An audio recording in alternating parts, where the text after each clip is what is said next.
So I graduated with a master's degree, bought 2 houses, published a few books, and launched a podcast to overcompensate for my sexuality. But unlike Shawn Mendes, you don't see me running around with a good boy tattoo on my forearm.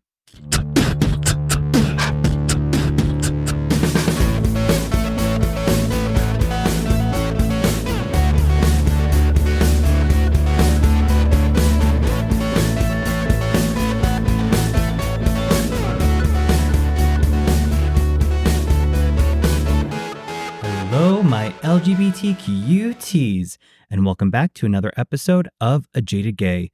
I'm Rob Lovelace, and today I am a non-jaded gay because I am just fully feeling the springtime weather now. I bought a couple window boxes for my house to just get some, flowers and pretty foliage outside. So I'm very excited for those to arrive and to test my handiwork to drill them into the brick front of my house. So we'll see how that goes. But anyway, I'm also very excited because today is our 100th episode, which is absolutely surreal to me.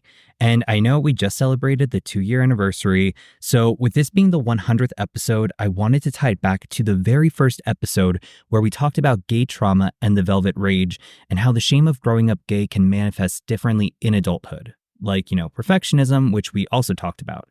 So with that in mind, I wanted to dedicate our 100th episode to talking about the best little boy in the world archetype. And this is something newer to me that I never really heard about until the past year. So I thought it would be appropriate to cover it today, and we'll get into it. But before we get into the episode, I know you've all been waiting for this. It is time to announce the winner of the A Jaded Gays 2-year anniversary giveaway. And I'm very excited to announce that the winner is Clark Felix. So Clark, congratulations. You will be receiving 2 signed copies of my book, a Jaded Gay t-shirt, trucker hat, and wine tumbler, and you'll get to choose a future podcast episode. So congratulations. Check your Insta DMs. I've messaged you to coordinate all that.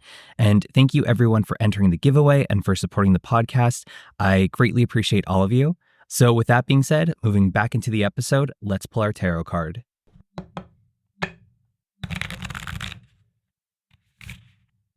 So the card for this episode is the 4 of Wands in reverse. Wands, as you know, is a minor arcana suit tied to the element of fire. It's action-oriented and representative of passion, creativity, and sometimes sexuality. In numerology, 4 is tied to structure, stability, and our foundation. And when we draw this card in reverse, it's calling us to return to the joy in the present moment.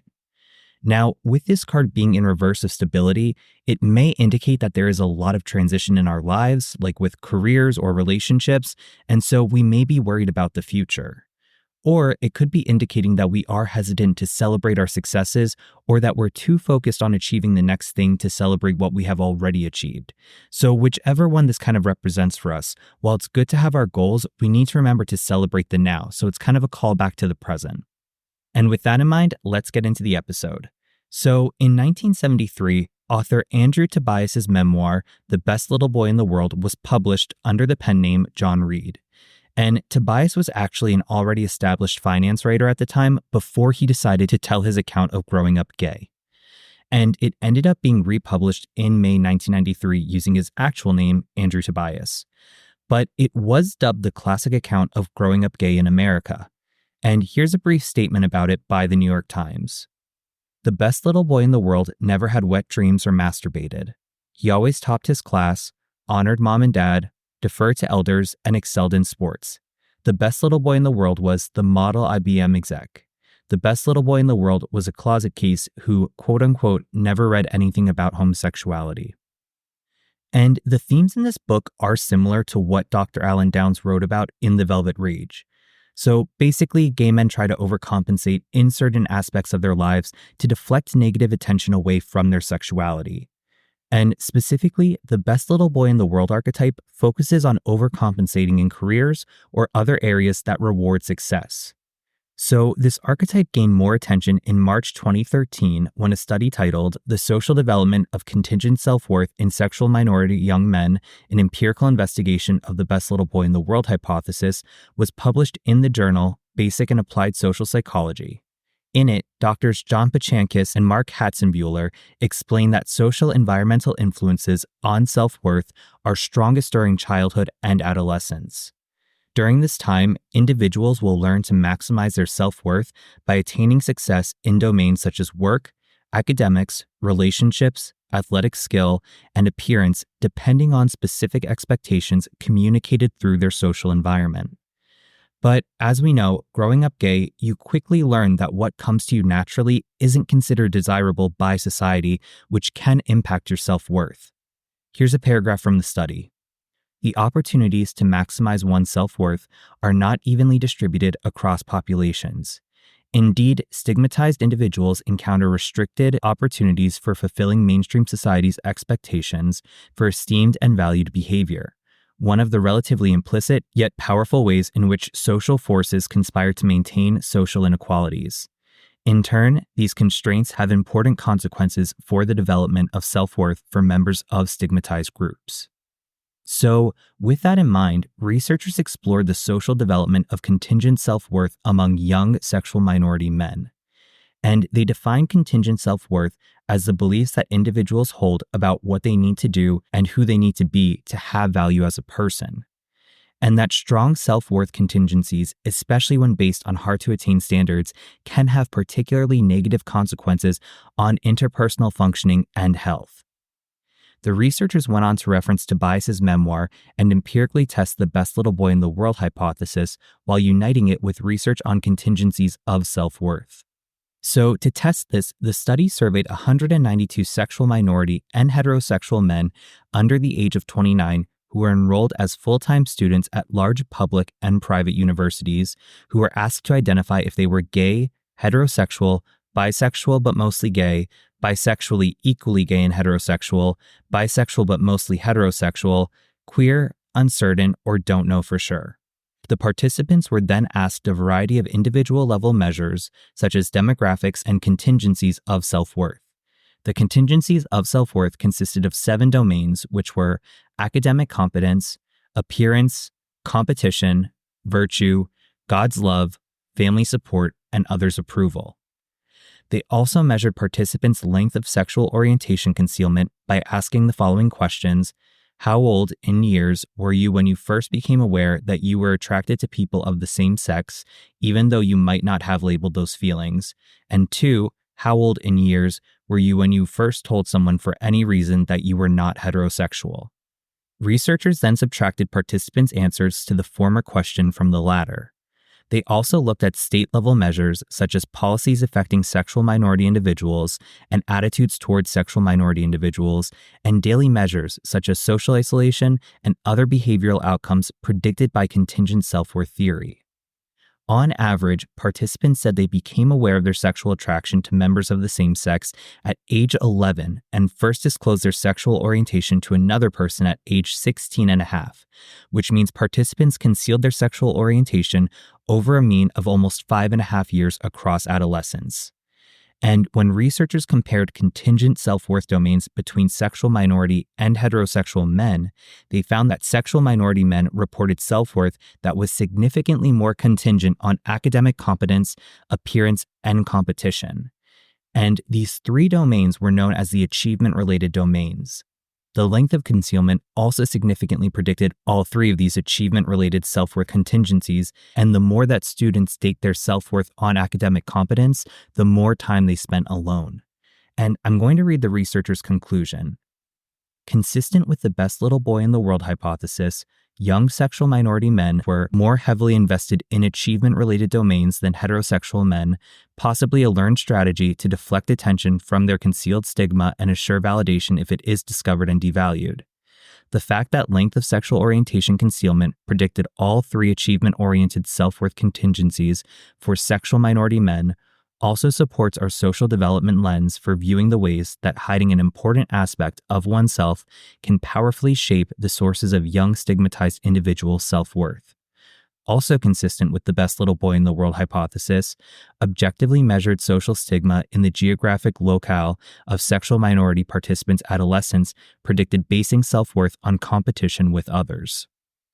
And a 2013 Queerty article summarized the study's findings, saying, young, closeted men deflect attention from their sexuality by overcompensating in measured marks of success, such as academics, sports, appearance, or employment. Though concealing their sexuality spurs their ambition, it often results in negative health consequences and social isolation, leading to a life of accolades and general stick-in-the-muddedness. And if you're like me, you might feel targeted by that study. But here's a couple other examples. In May 2013, Adam D. Chandler, a lawyer for the federal government, published an op-ed piece in the New York Times titled "The Best Little Boy in the World, That's Me." In it, he wrote that upon reading the study we just discussed, he identified with it completely. Chandler explains that he recognized he was different from the other boys early on and concealed his sexual identity by throwing himself into his studies. He craved perfect scores in middle school and high school, and in college he wrecked the curve for his straight classmates. He also petitioned the dean to overload his course schedule and sought the presidencies of student groups he had only just joined. Chandler writes, "I built a wall of casebooks, hunkered down, and ignored the growing hole in my social development." And he claims that this best little boy in the world strategy is an effort to compensate for romantic isolation and countless suppressed enthusiasms. And there's another example of this, but let's try to keep politics aside on this one. It can be seen in Pete Buttigieg's 2020 presidential run.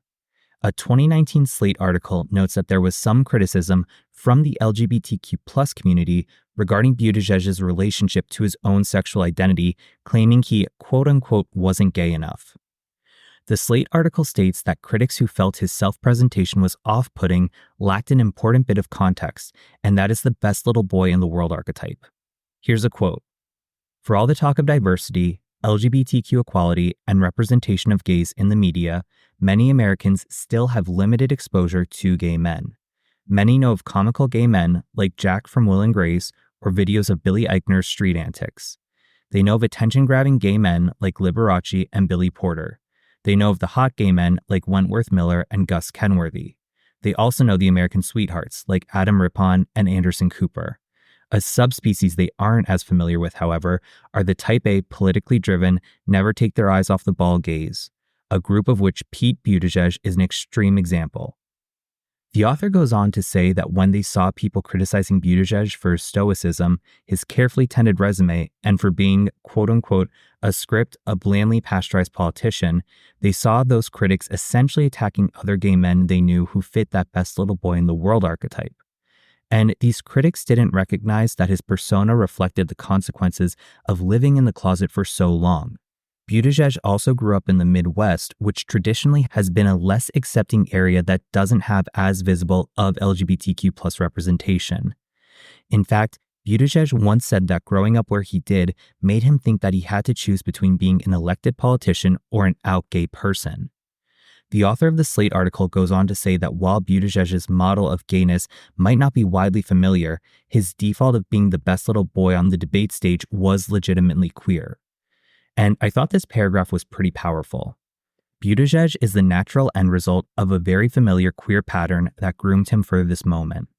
His religious devotion to mastering the perfect pedigree, his refusal to be single, his denial of any type of popular gay aesthetic, which is itself another kind of gay aesthetic, make him legible to me. His academic nerdiness, combined with his uber-masculine military service, is not a genuflection to heteronormativity, as some have claimed, but a familiar gay identity curated among upwardly mobile white gay men who have often turned to politics in one form or another. Again, many within the LGBTQ plus community have their opinions of him based off of his policies and politics, but I thought this was an interesting example of how the best little boy in the world archetype is portrayed and received. Now, with this archetype being defined, there is obviously a lot to unpack. Some say it's neither good or bad, it just is, and that it possesses both good and bad attributes. For example, it's great to be successful and achieve things, but at what cost if you're basing your self-worth off of your accomplishments in an effort to compensate for your sexuality? And so people have their different opinions about this. But at its core, the best little boy in the world archetype illustrates that young gay men display impressive resilience in the face of challenges inherent to managing a stigmatizing personal secret in isolation from an early age. And in 2019, blogger Queer Joe published a post listing out his own personal pros and cons of being the best little boy in the world. So for the pros he listed, my parents accepted a successful appearing child. In my case, it helped a lot with coming out to my mom. Social graces gave me confidence in relations with friends and social groups, ability to immediately establish rapport with clients or potential new friends or romances, easily recognizing similar men, having the benefit of financial and social class status that success brings.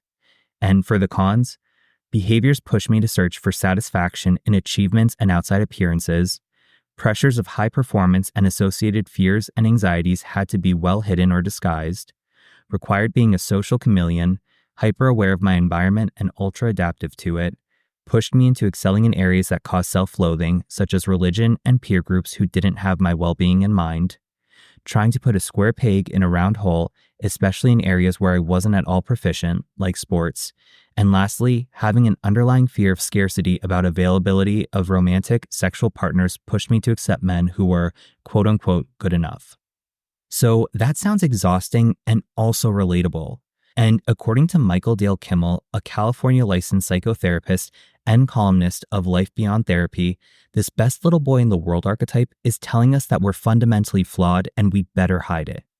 He claims that this is the message most of us grew up with from our family and society, and now in adulthood, we may struggle with workaholism, perfectionism, rigidity, and alcohol, sex, and drugs. Kimmel goes on to say that this concept is also seen in Freud's definition of a super ego-driven life, meaning we're living a life focused on being very careful to do the right thing and worrying that someone will judge you as less than perfect. And it makes sense considering many of us grew up knowing that our authentic selves were deemed quote-unquote undesirable by society, and so we worked hard to bury our authentic selves way down and feared what might happen if our peers discovered our identity. Like, how many of us have tried to fit into an ultra-heterosexist world? I mean, I have a very specific memory in high school gym class, which is already triggering enough. But in front of a group of people, my one friend joked that I listened to Christina Aguilera. And I was mortified, not just because I'm Team Britney over Christina, but because I knew Christina Aguilera wasn't who the street guys listened to, and I was afraid people would perceive me as being gay. And so I pushed back and said that I only listened to Green Day or the All-American Rejects or some band like that. Because yeah, I do like their music, but I knew those were more quote-unquote appropriate artists for straight men to listen to, and I wanted to fit in with them. But anyway, while some of us may grow out of this best little boy in the world archetype, others continue struggling with it in adulthood and continually feel that we aren't good enough, that we don't do things right, or that we're fundamentally flawed and there's nothing we can do about it. Kimmel goes on to explain a little bit more about how Freud's ego and id appear in the realm of the best little boy in the world archetype.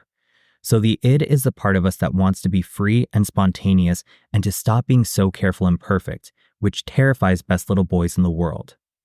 Our superego is the ethical component of the personality, and its criticisms, prohibitions, and inhibitions form a person's conscience, while its positive aspirations and ideals represent one's idealized self-image.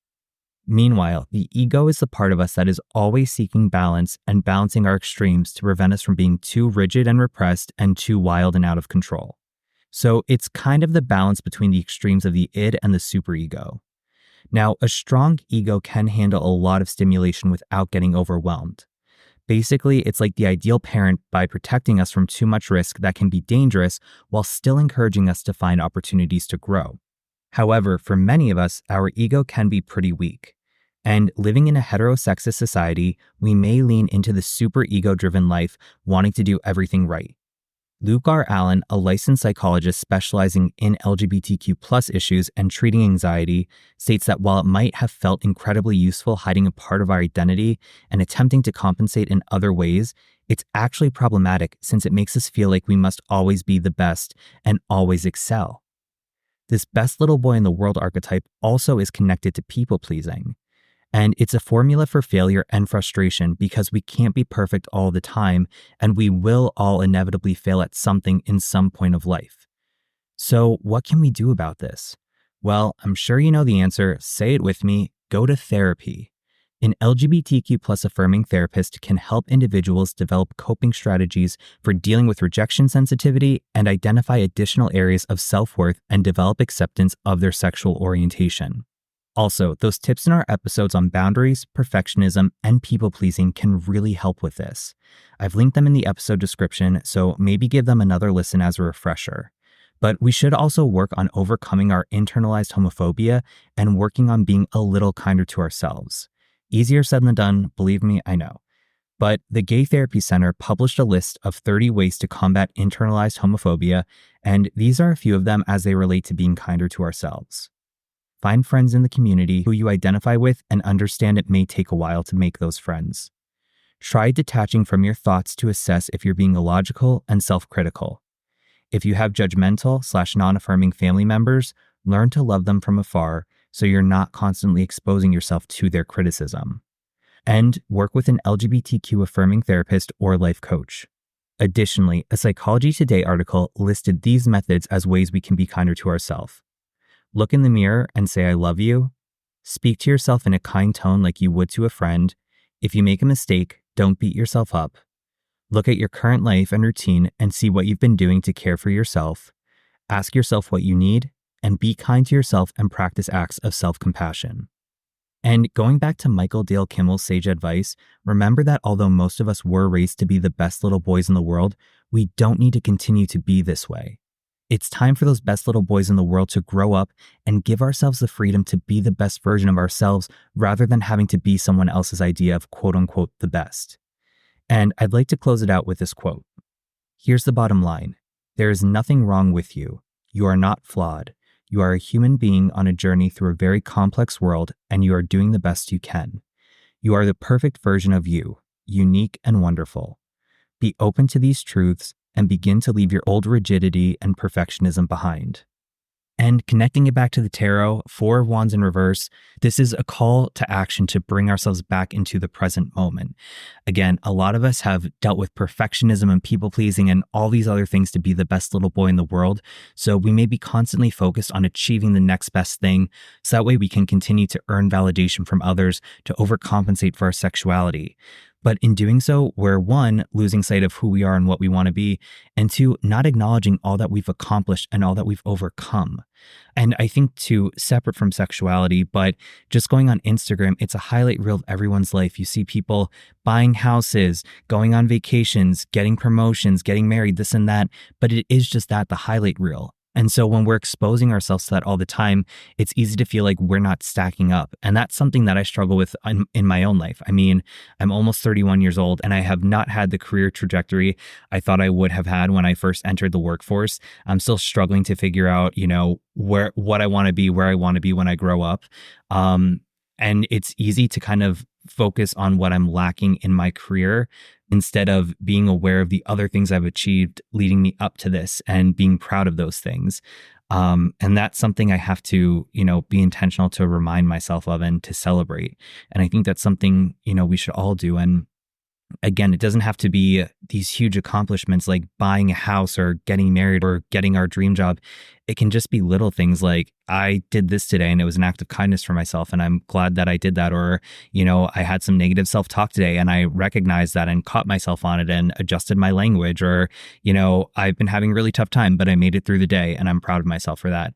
There's a lot of accomplishments that happen through our day-to-day lives that we may write off as being little, but there's nothing little about them. We need to celebrate every success because no matter how little you may think it is, every little success that we do is building up to something bigger and better. And we should take pride in all that we do because we've gone through a lot, as people in general, we've gone through a lot, but especially for gay men and members of the LGBTQ plus community, we've gone through some shit. And you know what? We're still here and we're still fighting. We're raising our voices to injustice. We're taking action and we're working to be the best, healthiest versions of ourselves. And not for anybody else, but for our own selves, because we know we deserve that and that we deserve to be happy and treated equal and respected.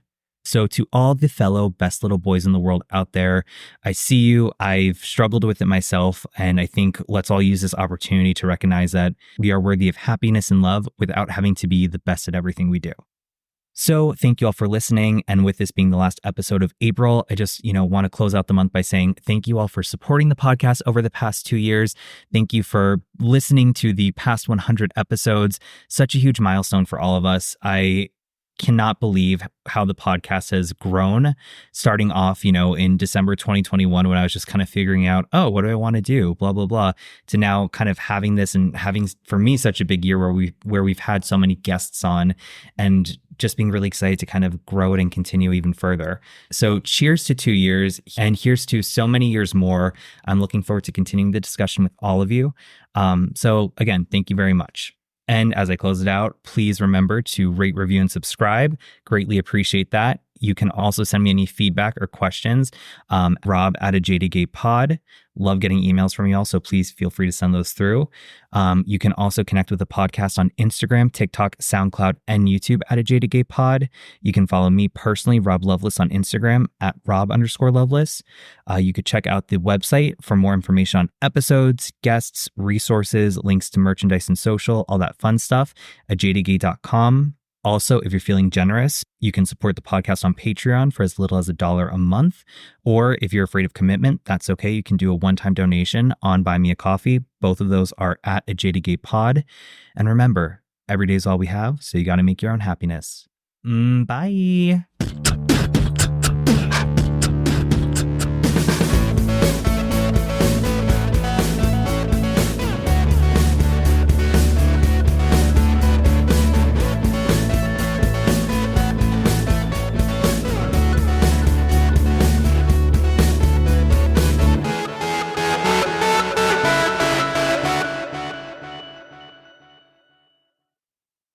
In which social security.